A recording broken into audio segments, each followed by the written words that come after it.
महमूद गजनवी ये जो था, ये महमूद गजनवी यामीनी वंश से संबंधित था।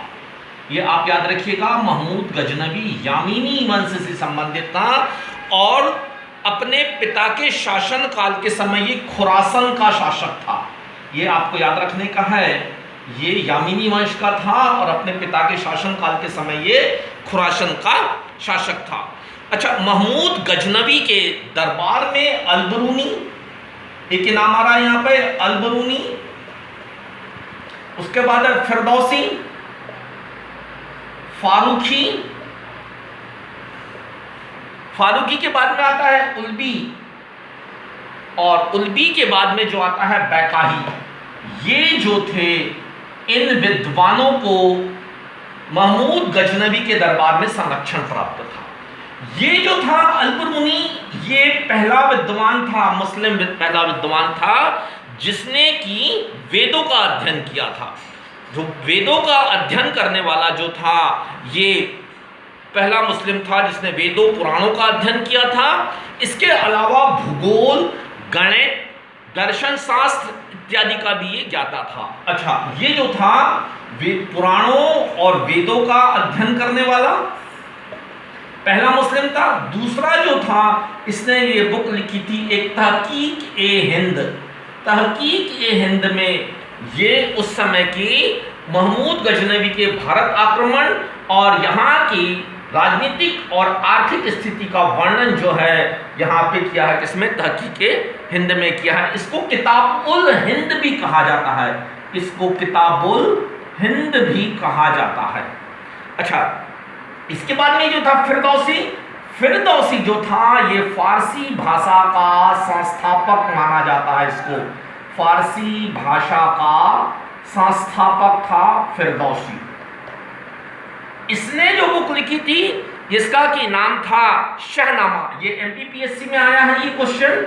इसने जो बुक लिखी थी जिसका नाम था शहनामा, और ये जो था बैकाही जो था, इसने एक बुक लिखी थी तारीख ए सुबुक्तगीन।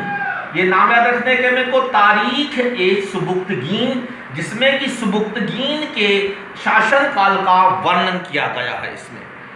अच्छा, महमूद गजनवी ने जब यहाँ पर भारत आया था तो एक सेना का गठन भी किया था। सेना का गठन किया था जिसमें कि सेवंत राय और तिलक जैसे हिंदुओं को भी उच्च पद पर आसीन किया था। तो ये आपको नाम याद रखने का है, सेवंत राय और तिलक का। अच्छा, महमूद गजनवी ने भारत में यहाँ पे आक्रमण के दौरान सिक्के जारी करवाए थे और उन सिक्कों पे अपना नाम अमीर अहमद, ये नाम याद रखने का अपने को, इसको सॉरी अमीर महमूद अहमद नहीं, याद रखिएगा अमीर महमूद, इसने उन सिक्कों पर खुदवाया था। अच्छा, इसको मूर्ति भंजक के नाम से भी जाना जाता है। इसको भारतीय इतिहास में महमूद गजनवी को मूर्ति भंजक के नाम से जाना जाता है। इसने थानेश्वर, मथुरा, उज्जैन और काशी के जो हैं मंदिरों को नष्ट किया और वहां मंदिरों को लूटा और उनको नष्ट भ्रष्ट किया। अच्छा, इसके यहाँ पर भारत आक्रमण का मुख्य उद्देश्य था यहाँ से धन संपदा लूट कर उसके माध्यम से मध्य एशियाई देशों में जो था अपने इस्लाम का प्रचार करना था। इसका मुख्य उद्देश्य, यदि मान लीजिए कभी आता है कि महमूद गजनवी के आक्रमण का मुख्य उद्देश्य क्या था, तो यहाँ से धन संपदा लूटना और मध्य एशिया में इस्लाम का प्रचार प्रसार करना था।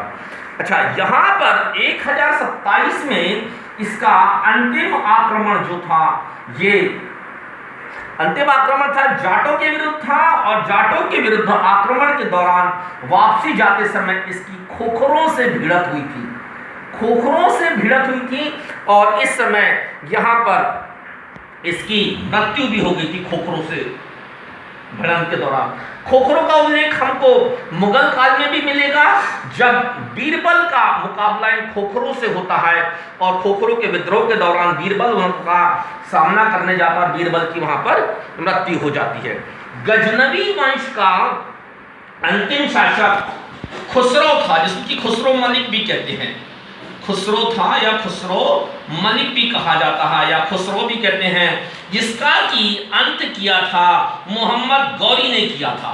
तो यदि मान लीजिए कभी पूछा गया कि ये गजनवी वंश का अंतिम शासक जो था ये कौन था, खुसरो मलिक था या खुसरो था, है ना। इसको हम यामिनी वंश का भी कह सकते हैं, ये जिसकी की हत्या किसने की थी, महमूद मोहम्मद गौरी ने की थी। तो आज के लिए बस इसमें